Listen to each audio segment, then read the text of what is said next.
Everyone, and welcome to the Sausalito Books by the Bay virtual happy hour event series, as I call it. I'm Cheryl Popp, the owner of the best little bookstore on the Bay, and I want to thank you all for joining us this evening. We have a wonderful program for you with author Anne Hitz and our own Denise Gustafsson. Anne will be sharing her latest book, Lost Department Stores of San Francisco, and Denise will be sharing her remarkable experience at one of those lost department stores, the inimitable Magnin. So I hope you all have your happy hour glass of wine or a cocktail in hand, maybe a cup of tea. I have a glass of champagne. This really, and I know Denise will agree with me, would have been the perfect women's club event to do in person. I wish we could have done it at the store. We could have worn our hats, our gloves, our scarves, had our champagne and coffee crunch cake. But alas, we are still in the middle of a pandemic, so we're on Zoom. But I do wish we could be all together and pretend that we were like our mothers stopping for a glass of champagne on Normandy Lane at the City of Paris, or going next door to Blum's for a cup of tea. In any event, we're delighted that you're here with us this evening. Thank you. Just a few Zoom protocols. You can see us, we cannot see you, and that will provide for far fewer distractions. And if you have questions, some of you have submitted questions in advance, but you can put them into the Q&A box. You can raise your hand. We will be doing Q&A at the end of the program, or you can, in fact, you can also put them into the chat box. So those are your options. And I do encourage you to do that as we're going along. We are going to start first with Anne Hitz, who is a fifth generation native San Franciscan. I feel proud that I'm third generation Palo Alto, but you beat me. Her great grandfather was one of the founders of the Emporium. So you're going to hear, that's one of our lost department stores, which you're going to hear a lot about later today. She is also a UC Berkeley graduate, which is my alma mater as well. So go Bears. She is not only a writer, and this is her third book, but she is also an editor and a project manager, and has her own communications consulting firm. She has also authored, this is the Lost Department Stores that we're going to see. You're going to see this, you're going to hear mostly about this today. Let me see if I'm holding it up correctly. There you are. Yep, okay. And she's also authored a book called The Emporium. Not surprisingly, she's got some great connections there based on her history, her family history. And she's also written a book about the San Francisco Ferry Building. All of these books are published by Arcadia, which is one of my favorite publishers. It's a great press. The Lost Department Stores of San Francisco is truly a walk down Maiden Lane and Nostalgia Lane and the whole Union Square downtown area, which is no longer there. I loved reading this book because there was so much history that I did not know about. Like, did you know the St. Francis Hotel had a 4,000 volume library when it opened its doors in 1904? I didn't. I do remember the holiday forays to the city of Paris to see the magnificent tree. And I still have a framed photo of myself on Santa's knee from the Emporium where they did that. And I swear, Anne, that's Santa's the same Santa in my photo, the one that you're going to Might be. Yeah, it looks exactly the same to me. We would then go to Blum's for coffee crunch cake, still my favorite. We'd go to Podesta Baldacchi, see the spectacular floral displays. And wasn't there a pet store on Maiden Lane called Robinson's, which was just had beautiful pet things.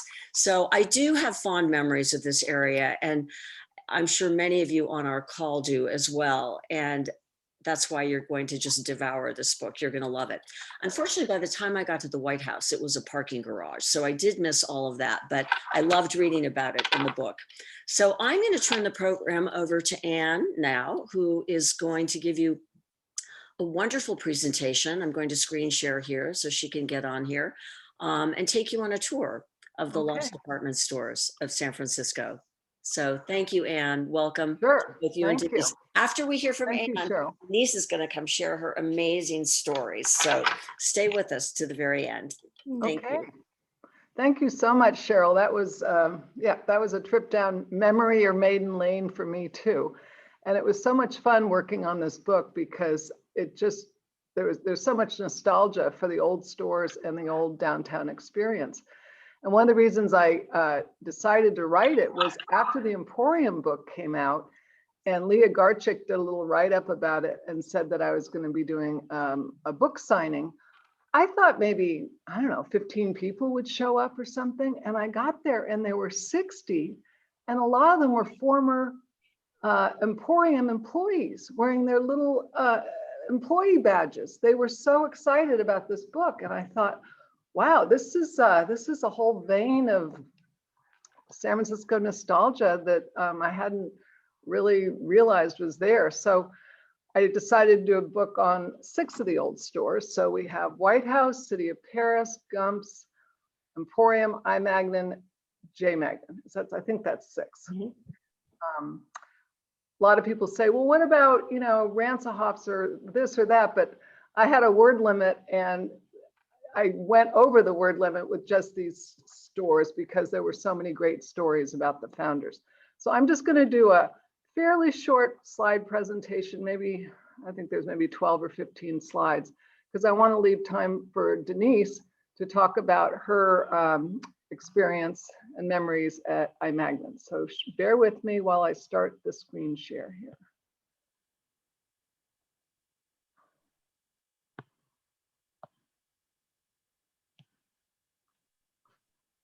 Okay, you see that okay? All good? Great. Okay. So as I said, I found out there was such a vein of nostalgia. And when I posted on these local Facebook groups, like I grew up in San Francisco, I would say things like, tell me about your favorite store or your downtown experience. And I just got hundreds of responses. People were talking about everything from the, you know, the basement at Woolworths to Blum's for coffee crunch cake or Podesta Baldacci, and going with their grandmother to buy a jacket at the Emporium. So let's get this started. This is just sort of some fun overview photos, including one of Santa that Cheryl thinks it's the same Santa that she had her photo. And then one of Fred Lyons there with the woman in the fur jacket. This scrolls through, so you'll get to see them again. When I'm in a room with people in the pre-pandemic days, I would usually ask for a show of hands, like who worked at one of the old stores, who went to the Christmas carnival on the roof of the Emporium. How about the 5th floor ladies lounge at Magnin? That was a stopping point for many women downtown. Or maybe you were an elf at the holiday fair at the Emporium. But a lot of people spend a lot of time downtown, and it's quite changed today. So what I'm going to do here is I'm just going to give a little recap of some of the main players and the stores themselves. So I always like to start with this quote from Ellen Magnin Newman, who was one of the creative minds behind Joseph Magnin, and a great-great-granddaughter of Mary Ann Magnin, the founder of Magnin.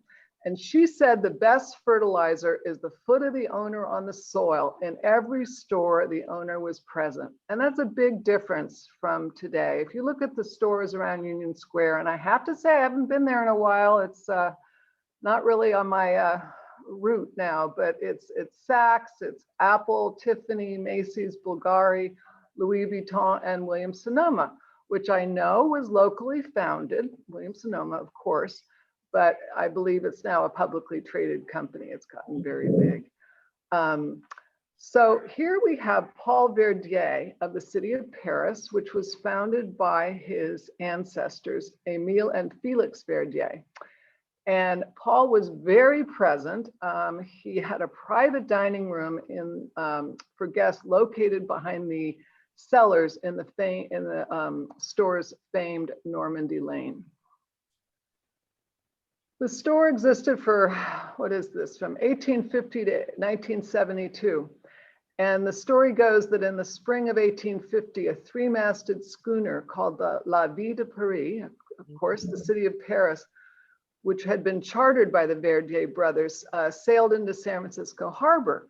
Now, San Francisco Harbor in 1850 was incredibly chaotic because gold had been discovered and there was a rush of humankind to the West Coast like the world had never seen before. So they couldn't even get a berth, the Verdier brothers, for all their ship with all its goods from Paris. But San Franciscans knew the ship was in the harbor and they rowed out there and bought everything off the boat before the Verdier brothers could get into port. So they knew they had something, and the city of Paris was born. The store survived the earthquake and went on for 7 more decades at the corner of Geary and Stockton. They weren't there the whole time, of course, but that was their last store.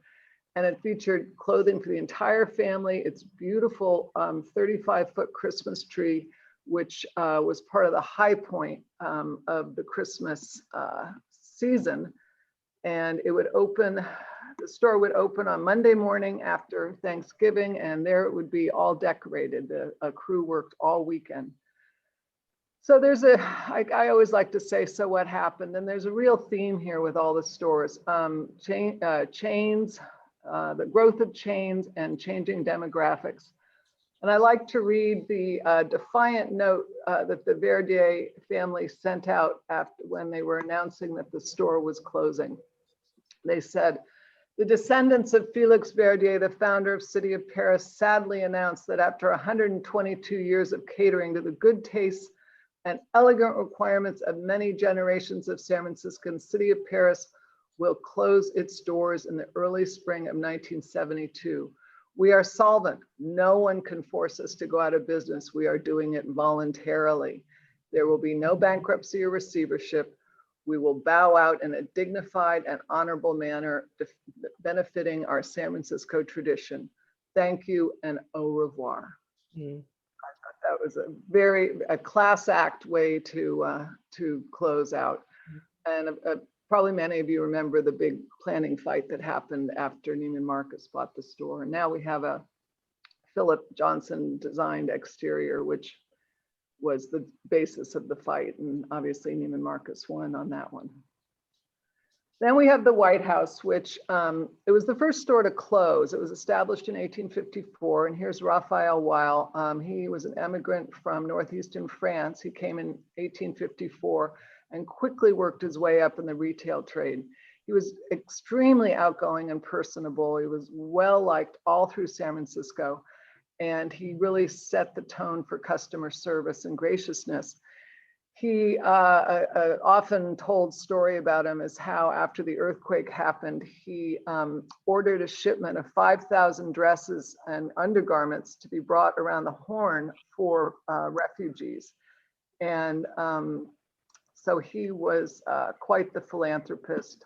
And he was in the media a lot. He really knew how to use the media. It was quite a bit of free advertising for him. I found more headlines about him than anybody else. So he liked being in the center of attention.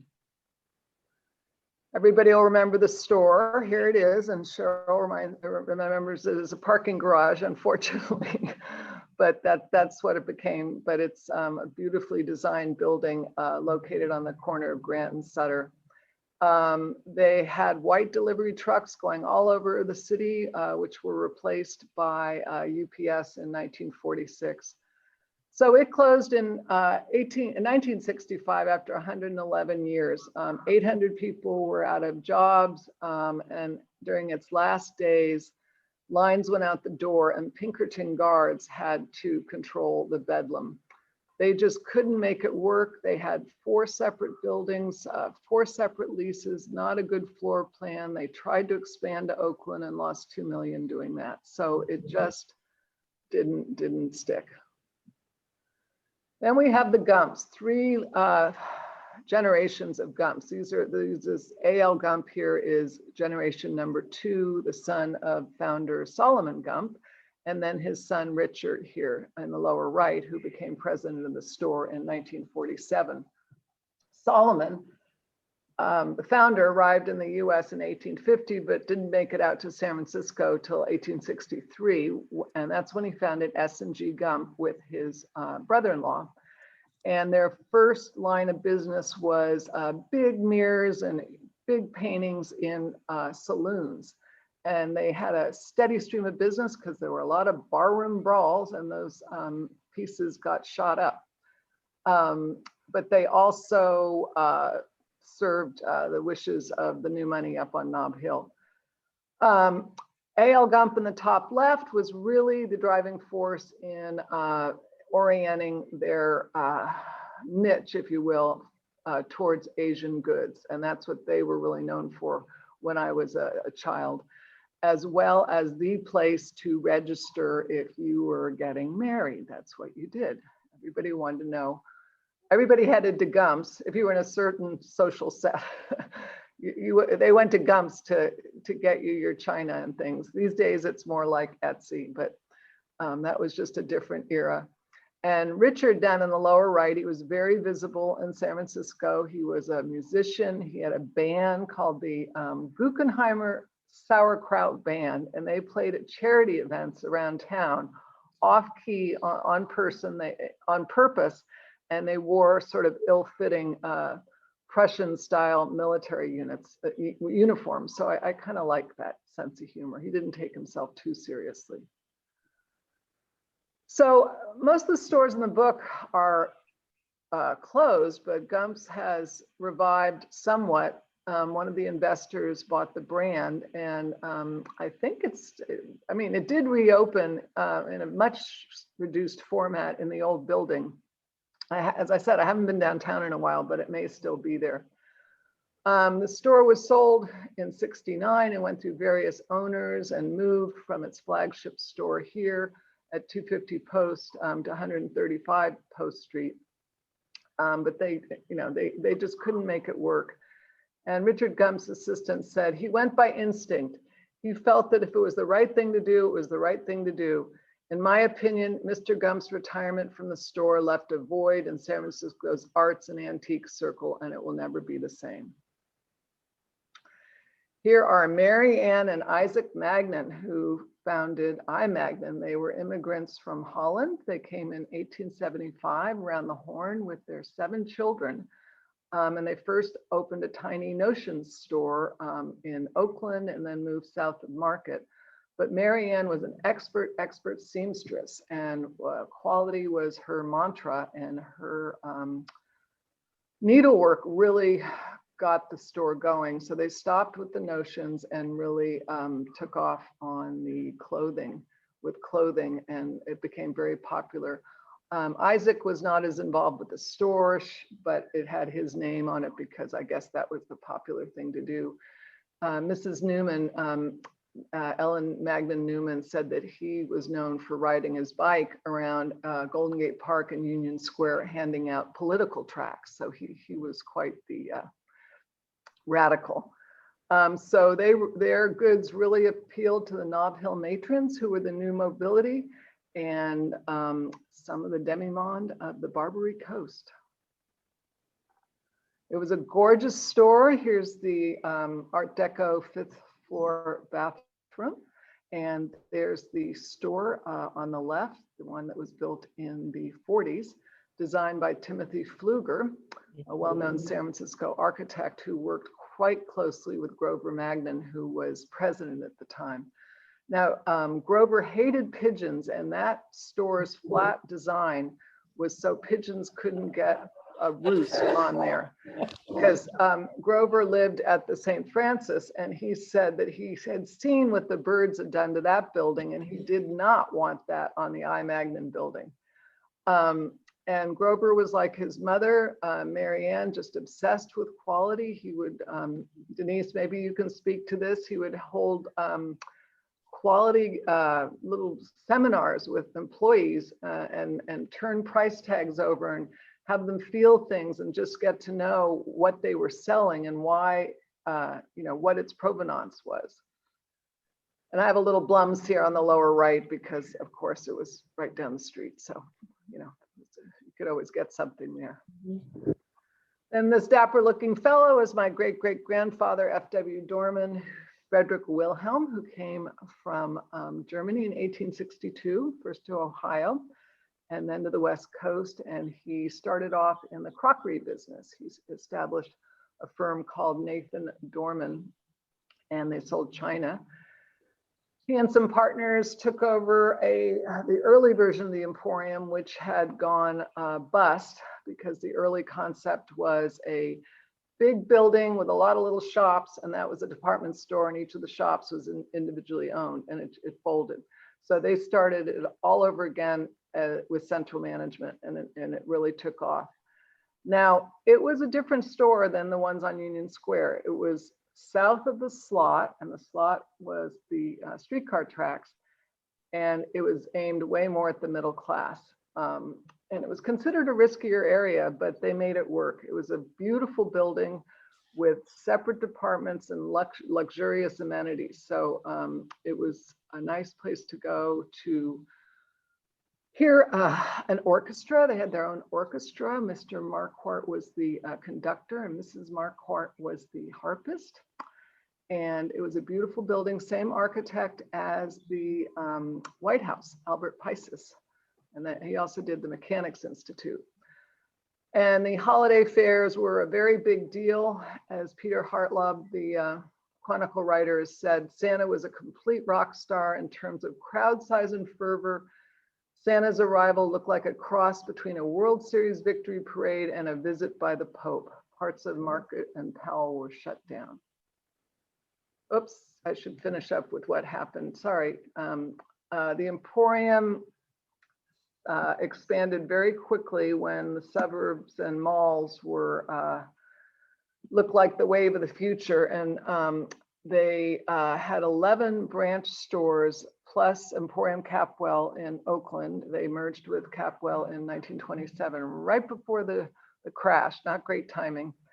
And they were bought by Broadway Hale stores, otherwise known as Carter Hawley Hale, which was they were on a buying binge, and they expanded too quickly.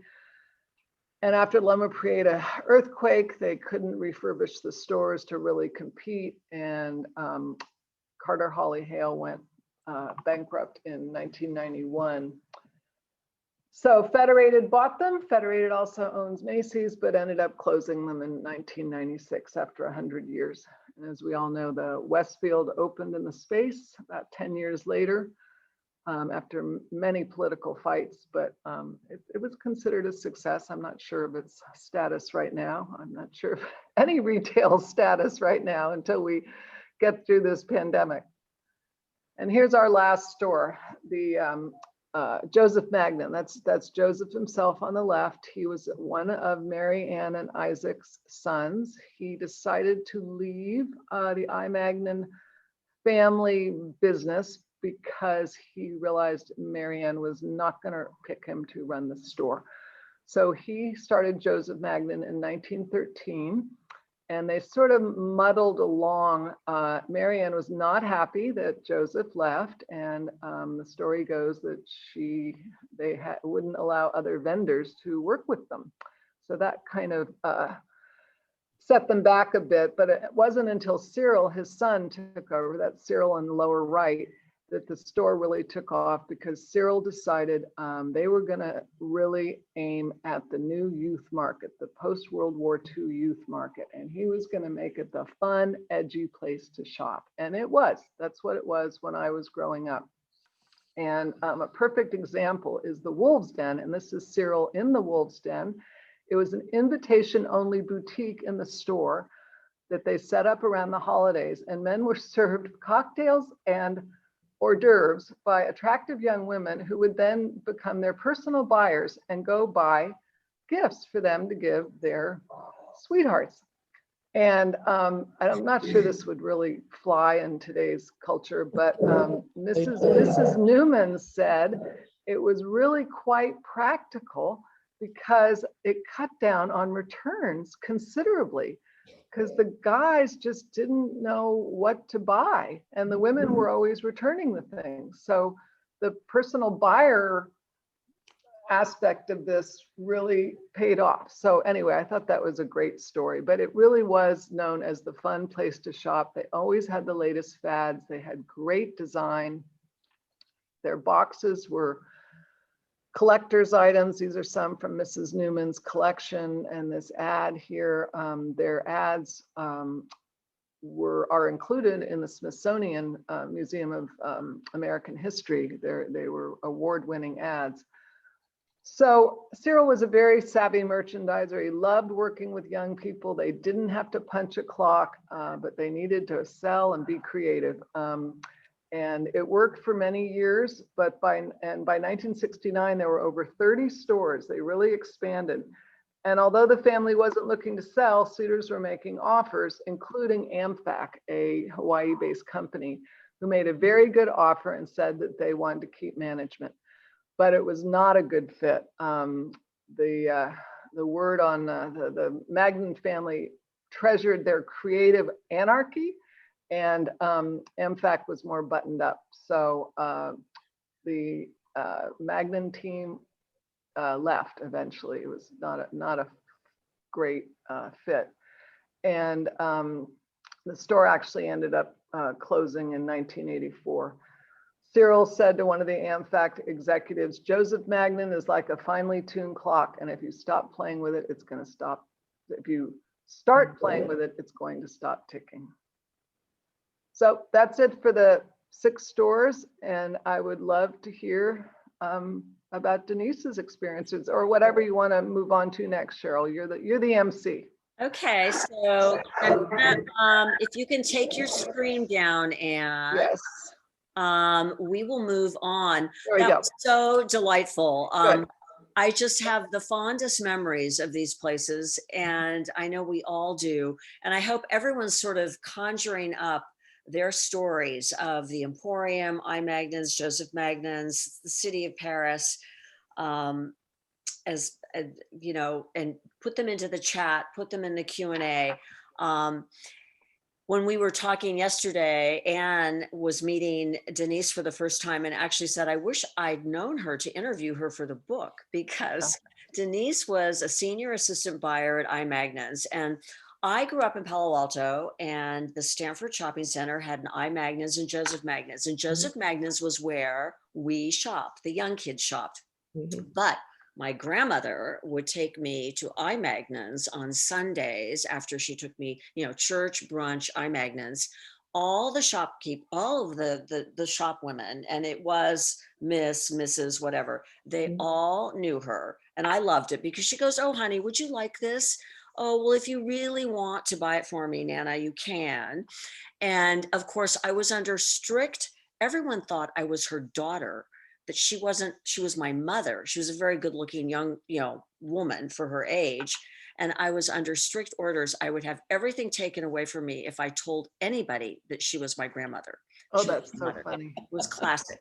Yeah, so that was kind of the JM and Magnin I grew up with. And I know Denise started there, but ended up in the city, had a very prestigious run at Magnins. And she's going to tell you what she's wearing in a minute. She's a very dear friend here in Sausalito and a member of the Sausalito Women's Club with me. And I'm so delighted that she was able to join us. I am wearing my St. John suit and an Hermes scarf, pearls, in honor of this whole thing. Of course, I have blue jeans on underneath because we're on a Zoom.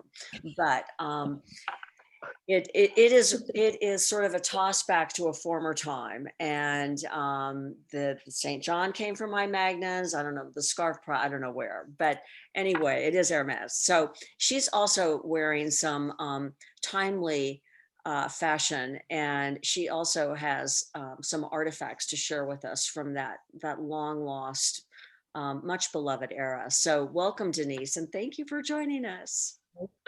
Thank you, Cheryl. And may I first of all say, Anne, the book is amazing. You pick it up, you start, and you simply cannot stop. And what I found myself doing is, as I expressed to you prior to going on screen today, is that I went back and I was rereading things about Magnin, because you get so engulfed in it. And again, from my perspective of having worked there, I start thinking about all these things that were going on and happening. If you love San Francisco, if you love history, and certainly if you're a fashionista of any sort, you've got to buy the book. So that's what I'm going to say. But let me tell you a little bit about just my history and how I got to Magnin, being this young kid who basically grew up in the orchards down in Cupertino, but had a very stylish mother. She was English. And believe it or not, my godmother, whom I've never met, and I must tell you, I don't even know the woman's name, but she was a buyer for Lord and Taylor. So I grew up with this image of, oh, can you imagine how exciting that must be? That's my goal in life. I want to be a buyer. So I go on through school, I, go and I'm going through college and I study fashion design fashion merchandising and design. And from there, I am heading to London. This is big time. Chelsea is hot. I'm pretty hot myself. And, and I'm ready to go, much to the chagrin of my parents. I packed it up, even though I had relatives in England, but I packed it up and I was off to London. High on my list was to go to Brown's. Now, Brown's is a worldwide business today, but at the time, it was this little boutique on Beauchamp Place. And I had the great honor of not only meeting Joan and Sydney Burstein, who were gods of retail. I know Sydney has passed on. I'm not sure if Joan is still with us or not, but they invited me to their lovely home in Hampstead. Now imagine this girl who's coming from orchards. I'm in Hampstead in this beautiful, quite frankly, it was a Hershey bar dining room. It was chocolate brown and it had this gorgeous view out to the heath. And it was just a wonderful, wonderful experience in my life. Enough of that. Now I'm back. I'm going forward. I'm out of Cupertino, believe me. I'm on my way to Palo Alto because Palo Alto Magnin was where I was, that was where I was going to start before I went on to the city.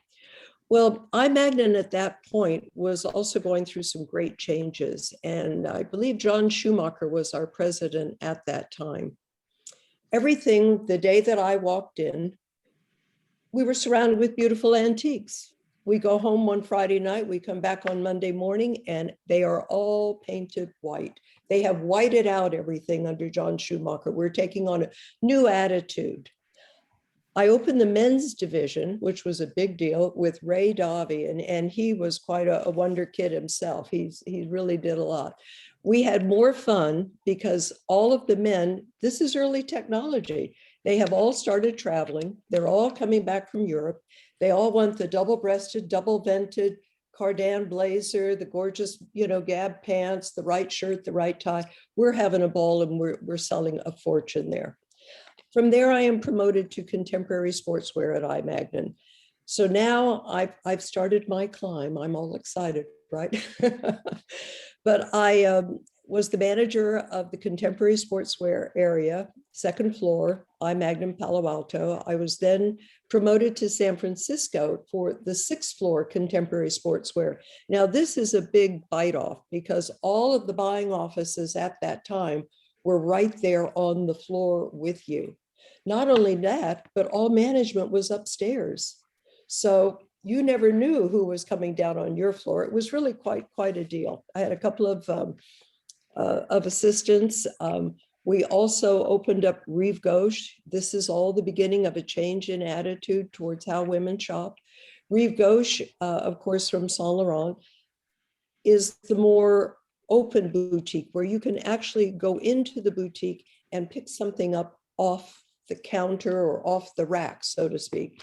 And it was just booming. It was doing wonderful, wonderful things. That was Sonia Capone, who I must say, she walked on water as far as I was concerned.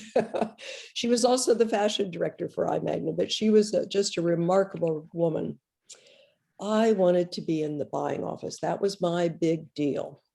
Where do I go? I go to the inner circle on the third floor. That's top of the heap at Magnin, the third floor. And I am now made an assistant buyer to Helen Cohen. The inner circle is the beginning of reaching out to the new generation of Magnin woman. These women now in the 70s have begun to get jobs. They're working outside of the home. They don't really have the time or the interest to come in and have gowns thrown down on the floor or a beautiful model strut her stuff. They want to come in, they want to see something that's contemporary, wearable, they can pick it up, they can be escorted to the fitting room, and they are good to go. So that was the inner circle. Bear in mind that as you came off those beautiful Otis elevators, which, as I was saying yesterday, it sounds like a grand entrance, the swish, I can hear it now, of those Otis elevators, and you would glide out onto that floor. To your left would be Valentino, to your right would be the inner circle. I think I said that right. Now I can't remember. But then as you would proceed into the floor under this beautiful chandelier, the typical third floor customer would be greeted at the hostess desk, and she would ask for a salesperson, and a salesperson would be brought out to meet her. The gowns, you simply told the salesperson what you were looking for. They would go back in the stockroom and come out with an armload of dresses while this woman is seated on a couch. So we were really getting away from that. And then just to kind of finish off what that floor looked like, then it was the first salon that had this bank of windows to look out at Union Square. It was really quite remarkable. But things that were so special to me, Cheryl and I share great remembrances of one of our favorite designers, Oscar de la Renta. Oh, that man. I mean, really that man. He had all the elegance, the charm, the creativity, and yet he had this tremendous ability to walk up to you or me and just smile and have a warm conversation. Now, this is my big deal in life. We have the Oscar de la Renta collection. We've had the fashion show on the third floor. I am sporting my Oscar de la Renta sweater jacket, looking pretty swell. And I have my Rive Gauche silk mocha shirt on, did the whole outfit. I'm standing in the inner circle and this arm drapes around my shoulder. And this gorgeous man looks down at me and says, "You wear that so well." And I just about had a heart attack. I will tell you that even today, I get chills when I recall that experience. There are so many of them. I was saying to Anne earlier, she talks about Elizabeth Curtis. Well, Elizabeth Curtis was one of the stalwarts of Magnin as far as buyers. When we originally had our offices on the third floor, our offices were above her stock room. Literally, you stood up and I think your head would almost touch the ceiling. Now, these are very cramped quarters. My buyer at that point was Helen Cohen. We had a very small office. There were 3 of us in there. Helen and I shared a big partner's desk, and she smoked like a fiend. I want to tell you, it was amazing. We all smoked, but she was amazing. Over here, we had our clerical. And to this day, I can hear that woman flipping those metal-edged books because everything came in manually. Yeah. We didn't have this big computer system going on. And especially in my division, because, we had a much smaller volume. We weren't sort of Patty Woodward up on another floor or something, Ellen Tracy, whatever. So we had fewer numbers to deal with. But Elizabeth Curtis, the story goes that Elizabeth Curtis had her own key to the store because she would come in at 4 o'clock in the morning because she would work with all of New York. And I mean, the woman was amazing. She was tall, she was thin. She was so thin, you could probably just not even see her unless you were looking. Always high heels, hair fluffed out, red nails, and a cigarette. And she would parade up and down that hallway that we all shared these offices. We would come in about 8 or 9, and she would stand out there puffing away saying, "Oh, darlings, it's so good of you to come in. Good afternoon." And how does that make you feel? But she was a wonderkind too. She just, all of these women who established that store were just amazing. Another remarkable woman, and now this is going to when I was managing the 6th floor, was Michelle Smith. And my friend, I can't see you out there, but Jan Pope is out there. And Jan Pope was very good friends with Michelle. And also, I think you were an assistant buyer at one point. I remember you mostly as Jameson's assistant, though. But Michelle Smith, along with Rosemary Bravo, later the GM of Magnin, they helped to redo Burberry. They as they moved along in their careers, they are the people that really helped to save Burberry. So the people that you were working with and rubbing shoulders with every day were just incredible, absolutely incredible. So I saw a version of my mother's Magnin charge card up there, but this was me when I got married. So I now have my own Magnin card. I'm very thrilled with that. I was invited. I had a lovely seat at the opening of the Halston premiere of his perfume. That was in the 70s. I'm the worst person with dates, so please forgive me, but it was all then. They cleared the first floor. There was a gorgeous fashion show. There was music, dancing, and my dining table was actually, with a few other fabulous people, was in the cosmetic department. And again, I'm not good at making those changes, but if you can see that, this is the Elsa Peretti bottle that was designed for the Halston signature. And it was given to each and every one of us on a silver chain. I've never opened this thing. It's just all evaporated, but that was pretty fabulous. Another wonderful experience that I had while I was there was the opening of Hermes. Oh, love that store. You get an orange box to boot. But as part of that opening, we were gifted with this beautiful, and again, forgive me, I hope you can see that it's really quite beautiful, this beautiful little pocket silk. And the ending of it, first of all, gives you the history of Hermes, but at the end, it says, its windows look out upon Paris, the city of dreams. Now Hermes invites you to enter this dream world in San Francisco at Magnin. And it was really just so beautiful, and we all just loved it. It was just great. There will never be a store like that again, simply because we don't shop like that anymore. You've seen the beautiful little outfit that Cheryl has on, her St. John and her Hermes. She's got the pearls going. I've updated mine a bit. This is my gorgeous Napoleon silk scarf. Now, if you know me, you've probably heard this story, which my dog ate. Look at this. But one of the best parts of this is that I had this scarf on. We had just opened my area had just opened the Gloria Vanderbilt collection. And I had on my pin tuck Glen plaid. It was a gorgeous dress. And rather than wearing her signature scarf, I would wear my Napoleon with it. So of course, coming out the door of Magnin on Stockton Street, the employee's entrance, get that cigarette going right away, girl. And I turn towards the flower stand and I'm hit with a gust of wind.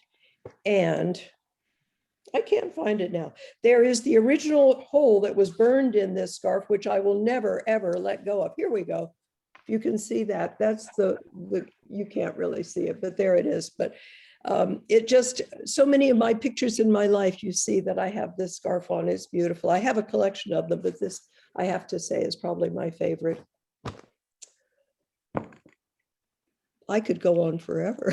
Oh, thank you so much, Denise. Thank you, Cheryl, for inviting me. I just loved it. Wonderful, absolutely wonderful. You know, so much has changed. And as I ask a few questions, I'm going to encourage others on the call to also submit questions in chat or Q&A, which I will check in just a moment. I know we've got a couple. I don't know that San Francisco is the Paris of the Pacific anymore, as Anne points out, it was called at one point. The personal service, the gloves, the scarves, the fresh flowers in, I think it was Gumps every day, and the, you know, the natty gentleman with the red carnations and the ladies dressed up, you know, ladies who shopped and went to tea now are ladies who work. Is there, and I'll ask this question to both Denise and Anne, is there a department store anywhere in the world that is it all comparable to what we once had? Is there anything existing still anywhere in the world? I that think you know of? Harrods is still, Mhm. I mean, That, if Harrods went under, I don't know what. And I think there's some in Japan. I'm not 100% sure, but Yeah. in the States, I mean, it's not just San Francisco, it's throughout. I mean, think of New York and everything that's gone there.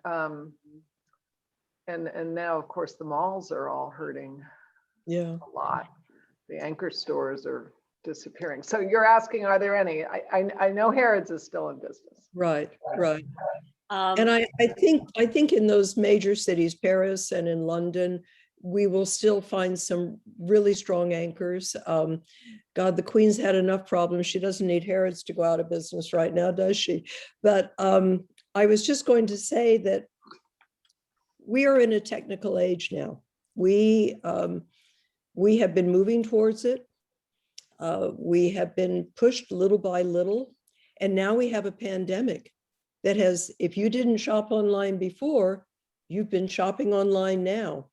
So in a recent retail business report that I read, it's estimated that the pandemic has pushed that online shopping at least 4 or 5 years in advance. Right. So we are seeing stores consolidate. Like Magnin said at one time, we are not changing, we're just enlarging. We are not closing down, we are just consolidating today to make our shops more profitable, to make them still accessible but more profitable.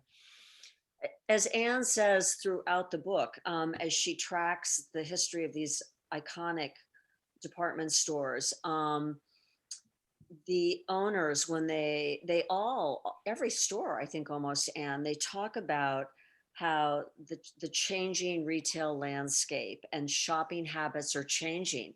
You know, they changed in the late 1800s and, you know, after the war, and then even later, and yet they still sort of survived. And yet, I mean, do you think, yes, there's Harrods, but will we ever come back? Will there, I mean, have our shopping habits changed so dramatically? I keep hearing, you know, be careful where you shop today, because those will be the only places left. You know, it's going to be Target and Yeah. Costco and the big box stores, And that's, yes. and you're not going to have the fresh flowers and the owner Right. on site every day, the fertilizer in the ground, as the Magnin said.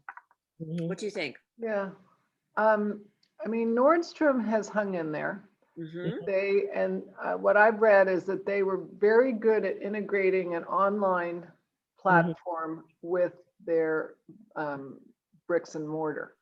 And so I mean, I know they've closed some stores, obviously out at Stonestown and things like that, but I think they're hanging in there. And I'm not sure, I mean, they were always known for their customer service. I haven't gone into one in a while, but you know, they always were very good at that. So you know, I will say I was there just the other day, and it's the only place. I mean, the Chanel woman has been there forever, and she calls me to say we're having a cosmetic sale, and there really is amazing customer service. So I'm going to go through some questions now that our guests have. Does anyone remember Helga Howie on Maiden Lane? That was Sandra McLeod White. It was her first job in San Francisco in 1971 as fashion director. Do you remember that? Oh, Sandra, you and I were there at the same time. Of course, I remember Helga Howie. it was knits, right? It was knits mostly, or was it what? It was, yeah, Helga Howie was knits. And then there's another name that's escaping me at the moment too, that she did lots of knits also. And a very good friend of mine at the time, she wore nothing but this particular designer. It wasn't Helga, it was another one. But yes, Helga Howie was really quite something. Denise, this is a question for you. Where did you and the buyers eat lunch or go after work? And can you talk about the Magnin employee discount? Well, you know, talking about discounts has always been a sort of a foreboding thing. You know, you work hard to get that, let me tell you that. But we had a very generous discount there. I was considered executive level, so I was able to go into designer clothes and charge back. I could buy something at cost plus 10%. Having said that, consider my salary. It was still pretty expensive, okay? But it was a different time. We wore uniforms. My Reeve, I meant to tell you, I have on my Reeve Ghost jacket. It looks pretty good, don't you think? With my jeans, no less. But we wore uniforms then. We shopped and we bought well, and very much in that French girl kind of fashion. You put it with different things to make it look different, and it would go the distance. Today, and this is kind of reflecting on what was just said about shopping today, I think we have a lot of throwaway merchandise. We have a throwaway attitude. We have all these discount stores that we're surrounded by when, hey, if I need a new shirt or something, I'll just run into TJ Maxx or Ross and get it. And if I only wear it once, I'm not worried. I'll just get rid of it. So it's a whole different attitude. We came more as baby boomers. We came from that. You shop well, you buy quality, you keep it. So there are lots of commentaries, and I will share this with both of our panelists, Denise and Anne, about how much they're enjoying this. They can't wait to get the book. People are sharing a lot of their stories that they remember. Who else went to Townsend's for lunch with their grandmother? Cream spinach. Yeah. Oh, yes. I love it. And, you know, I have, I want to ask Anne about Gumps a little bit, because I loved the Gumps, the old Gumps on Post Street. I forget the different addresses, but I mean, it was like going on a tour to the Far East. I mean, each room was staged. They had the Jade room and a giant Buddha. And it was like, I would just go in there and look, you know, even if I couldn't afford anything. Although I did, you know, like everybody else, you have your invitations for your wedding engraved there. You register there. Today people register at Target and, you know, Crate and Barrel. I think it's so different. It's so different. So my question about Gumps to you is, based on your research, do you think that they'll be able to come back and revive and? It seemed to me the time I visited, and I have to say it seemed a little snooty when I was there, but maybe I wasn't dressed quite right or something, but it's a very curated gift shop now, you know, really precious things. So it wasn't like 30 kinds of china or anything. It was just very gift oriented, special gifts. So maybe with the Gumps brand, and that's basically what this investor bought, maybe they can make a go of it, but it won't be like it was. Right. I mean, they had a shop in Waikiki. They Gumps had, you talk about this in your book, their motto was good taste costs no more. Right. And which was that was Richard, the grandson of Solomon. After World War II, he knew they needed to expand their demographic, and he wanted to kind of go more, not just be high end, but have more people come, but have them know that it's reasonably priced. And they had a lot of design services too. They were really interior designers. They make your whole room, put your whole room together. Right. Yeah, it was. I don't think we began to appreciate the retail marvels that we had, you know, surrounding us and until they're our disposal. I think we all sort of took it for granted, but it was really spectacular.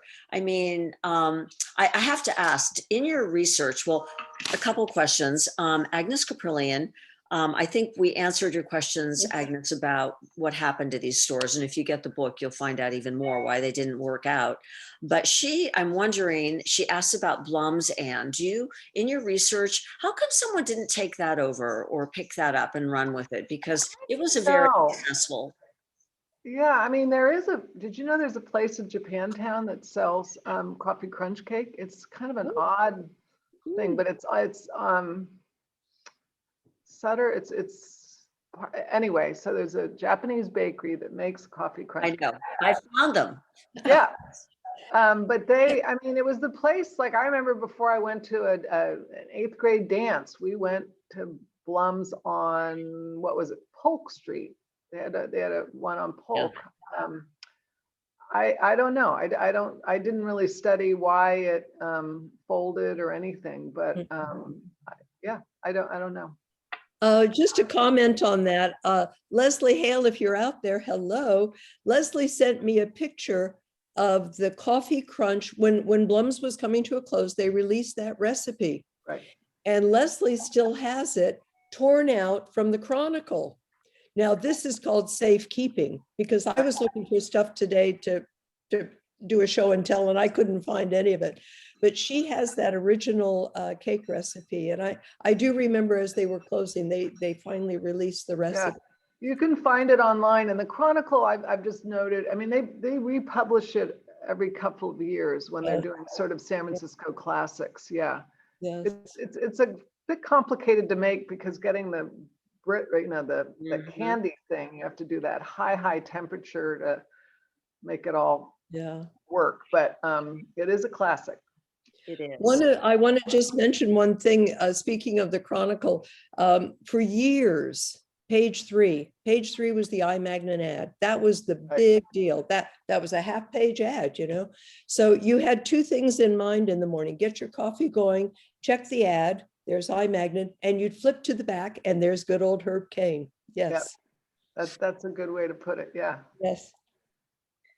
Well, ladies, I cannot begin to thank you enough for taking us on such a wonderful tour down memory lane. I think a lot of people on the call have shared their personal experiences and stories, and their mother worked at Gumps or somebody worked here or there. So I'm going to gather those all together. Everyone will get a copy of this recording, everyone who registered for the event.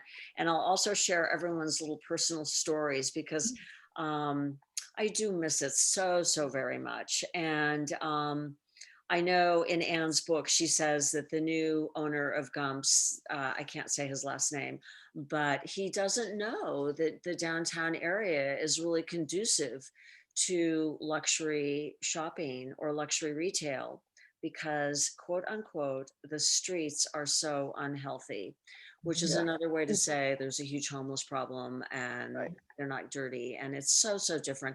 And it's a shame, it's a travesty, it's a tragedy, I think, because San Francisco is such a gem, and Union Square was the Paris of the Pacific. And you can relive those lost moments, though, with Anne's book. And if you haven't bought it already, we have lots of copies at the store, and she would be willing to sign them, personalize them. Here are all my little things I was going to read if we had time, but we don't.